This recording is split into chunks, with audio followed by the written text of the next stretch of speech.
दोस्तों, चाइना का great wall दुनिया के 7 अजूबों में से एक है। इसे बनाने की शुरुआत 3री सदी में शी वांगती नाम के एक राजा ने की थी, जो यूनाइटेड चाइना के क्विन साम्राज्य से बिलोंग करता था। चाइना के ग्रेट वॉल पूरी दुनिया में एक चर्चा का विषय है और उसका कारण है इसकी बनावट। लेकिन इस ग्रेट वॉल यानी दीवार के बारे में कुछ ऐसी बातें हैं जिसे बहुत से लोग नहीं जानते।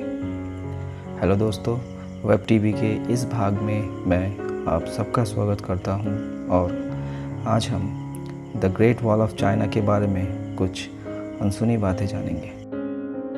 Number 1, the great wall of China को स्पेस से नंगी आंखों से नहीं देखा जा सकता।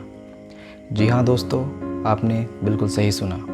बहुत पहले से हम सुनते आए हैं कि the great wall of China दुनिया का इकलौता ऐसी चीज़ है जो स्पेस से बिना किसी इक्विपमेंट के मदद से देखा जा सकता है। लेकिन ये इन्फॉर्मेशन सरासर गलत है। स्पेस एजेंसी नासा के द्वारा किया गया एक दावा के अनुसार the great wall of China की लंबाई तो ज़्यादा है, लेकिन इसकी चौड़ाई उतनी नहीं कि इसे स्पेस से नंगी आंखों से देखा जाए। ये सिर्फ एक अफवाह है जो 19वीं सदी में फैलाया गया था और लोग इसे सच मानने लगे। क्या आप भी ये मानते हैं? अपना जवाब कमेंट में ज़रूर लिखें। Number 2, the great wall of China इतनी भी चौड़ी नहीं कि 5 घोड़सवार एक साथ इसके ऊपर से जा सके। जी हाँ, the great wall of China के बस कुछ ही पार्ट इतनी चौड़ी है कि 5 घोड़सवार एक साथ चल सके। वॉल के ज़्यादातर हिस्सों में ऐसा नहीं हो पाता क्योंकि वो हिस्से इतनी चौड़ी नहीं होती। कई जगहों पे तो एक इंसान का चलना भी मुश्किल हो जाता है। Number 3, the great wall of China को बनाते वक्त चिपचिपे चावल का यूज़ किया गया था। जी हाँ, वॉल के निर्माण के दौरान इसे मजबूत बनाने के लिए पत्थरों और दूसरे चीज़ों के साथ चिपचिपा एक टाइप का चावल भी मिलाया जाता था। स्टडीज़ से पता चला है कि दीवार के मजबूत और टिकाऊ होने के पीछे एक बहुत बड़ा कारण है इस चावल का चिपचिपाहट, जो कि इस दीवार को मजबूती से पकड़ के रखता है। The great wall of China को बनाने वाले कई हाथों में कुछ हाथ कैदियों के भी थे। क्विन साम्राज्य में कैदियों के द्वारा दीवार बनवाने का काम भी करवाया जाता था। इनमें से ज़्यादातर वो लोग थे जो टैक्स नहीं भरते थे। इसके अलावा दूसरे कई क्रिमिनल्स भी दीवार बनाने का काम किया करते थे।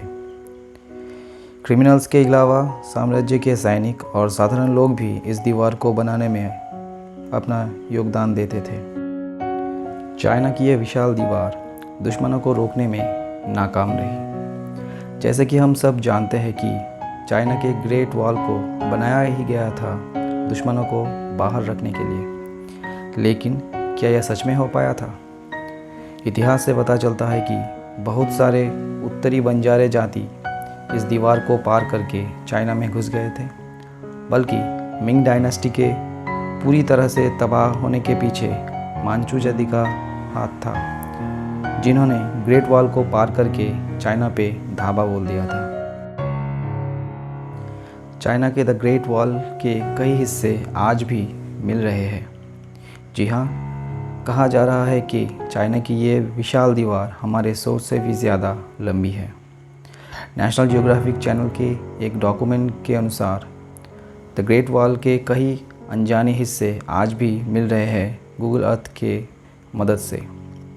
हाल ही में 2012 में रिसर्च से पता चला है कि द ग्रेट वॉल के कई अनजाने हिस्से गोबी डिज़र्ट में मौजूद है, जो कि अब मंगोलिया के बॉर्डर पे है। The great wall of China को लेकर कई सारी पुरानी कहानियाँ हैं। The great wall of China चीन की कल्चर और इतिहास को दर्शाता है। इस दीवार के बनाने के बाद कई सारे कहानियाँ इससे लेकर बनाई गई है। इनमें से मेंग यांगनू की कहानी सबसे फेमस है चाइना के साथ साथ पूरी दुनिया में। इस कहानी में बताया गया है कि कैसे मेंग याग्नू के साथ एक आदमी की शादी हुई जो ग्रेट वॉल को बनाने का काम किया करता था, और शादी के बाद उसे फिर से मेंग याग्नू को छोड़कर दोबारा दीवार बनाने के लिए जाना पड़ा। पर कई समय बाद भी वो जब वापस नहीं आया तो मेंग खुद गई उसके पास और उसे पता चला कि उसके पति की मौत हो चुकी है और उसे दीवार के नीचे दफना दिया गया है। ये सुनकर वो फूट फूट कर रोई और उसके रोने से दीवार का एक हिस्सा टूट जाता है और वो अपने पति की बॉडी को ढूंढ लेती है। इसके बाद वो एक तालाब में डूबकर अपनी जान दे देती है। मेंग याग्नू की कहानी पूरी चाइना में किताबें और गाने के द्वारा फैली हुई है। वीडियो को लाइक, शेयर और कमेंट करने की गुजारिश करता हूँ। तो मिलते हैं एक और इंटरेस्टिंग वीडियो के साथ। तब तक के लिए अपना ख्याल रखिएगा। Thank you.